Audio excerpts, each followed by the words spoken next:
Retired NASA astronaut Leory Chiao is a veteran of 3 space shuttle flights, and as an engineer and entrepreneur, he's still very much involved in space exploration. So where does this Virgin Galactic flight fit into our future? Leory, so good to have you with us. Oh, great to be with you. And yeah, this is ushering in a new era of commercial space, suborbital space flight, which is much more affordable than the orbital space flights, which were tens of millions of dollars. And I believe the current pricing is somewhere in the $50 to $70 million for about a week aboard ISS. So $250,000, still a lot of money, but a lot more people can reach that than the bigger figure. Yeah, and certainly in the past, most space travel certainly has been backed by government on government space shuttles, spaceships. This certainly is a new era for space travel, but at this point in time, it comes with a hefty price tag. I mean, compared to what you're talking about when you went, it might seem a small amount, but for anyone actually dreaming of doing what Richard Branson did, still a long way off right now. Absolutely true. I mean, if you're looked at you're the average, quote unquote, average person looking to either buy a house or buy a few minute trip into space, well, practicalities hopefully have you buying a house instead. But yeah, nonetheless, the price has fallen quite a bit. But you know what? It's not going to go down much more without a pretty major breakthrough somehow in propulsion. If we're able to somehow build rocket engines that are very reliable or very inexpensive, that's when you could see ticket prices fall quite a bit. But until that happens, rocket engines are expensive. Even the smaller ones that get us to suborbit, not to orbital space, but to suborbital space, a lot easier thing to do, but they're still expensive. Just explain that for our viewers, because there was a lot of conjecture as to whether Richard Branson was actually going into space. Explain what part he reached. Sure. So back in the 1950s, 1960s, the U.S. government, we were flying the X-15 rocket plane, and we defined somewhat arbitrarily 50 miles above the Earth as the boundary of space. And some years later, an international group, decided that, well, 100 kilometers might be a better round number to use, which works out to 62 miles. And they call that the so-called von Karman line. And so that's kind of the international standard for the boundary of space. But on a practical level, whether you're at 50 miles or at 62 miles, you wouldn't be able to tell the difference. The views can be spectacular from both altitudes, and the difference is negligible. Yeah, I mean, the shots we were getting from Richard Branson's Virgin Galactic team are very impressive.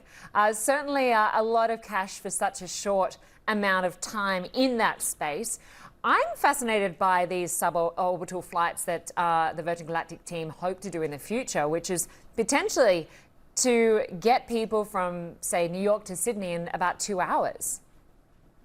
Well, that's right. So there is the possibility of some kind of a point-to-point travel that would be, maybe touching space or very high up in the atmosphere. Elon Musk has talked about doing that with his coming Starship, the new vehicle he's going to make, the Starship with his Falcon Super Heavy booster, doing point-to-point transfers around the world. That system is being designed to be fully reusable. And so he was saying that the economics are such that he believes he could do some kind of point-to-point travel with that ship, which eventually will take around 100 people at a time.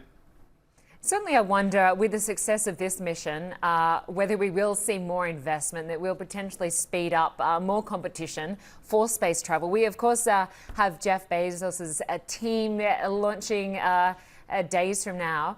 I think it's 20th or thereabouts of this month. What's the difference between Richard Branson's flight and Jeff Bezos' mission? Sure, and Jeff Bezos will plans to launch on July 20th. That's no arbitrary date, of course. That's the 52nd anniversary of the Apollo 11 moon landing, which I think inspired both men and myself to want to go to space. And so his vehicle is more of a capsule spacecraft, whereas the Virgin Galactic spacecraft is flying, a winged spacecraft. And so Jeff Bezos' spacecraft, the New Shepard, will launch under a traditional rocket booster. It'll go up, touch space, separate from the booster, and then come back down through the atmosphere and deploy a parachute and parachute back down to Earth. In the case of Virgin Galactic, as you saw, it flies up to around 60,000 feet, slung under the wing of a carrier aircraft, which takes the place of the first stage of a rocket. It then detaches, lights its rocket engine, flies to the edge of space, and then comes back down and lands like an airplane on a conventional runway. Right. And what are the risks when you compare both types of operation? Well, there's always risk, even getting into anything that's going to get you to space. There's going to be some risk because you've got rocket engines, you've got fuel. Now, getting to suborbital space, you only have to get up to around 3,000 miles an hour, somewhere around Mach 3. And so that's a far cry from getting up into orbital space where you're going around Mach 25, so about 17,500 miles an hour. And so, the risk is lower for suborbital space to some degree, but you're still getting up pretty high, and you still have to pretty come high. back and your vehicle has to take the re-entry heat and come down and make a soft landing. Well, we will be watching this closely again July 20th. Leory, Chiao, good to get perspective from you on this historic mission. Thanks so much. My pleasure.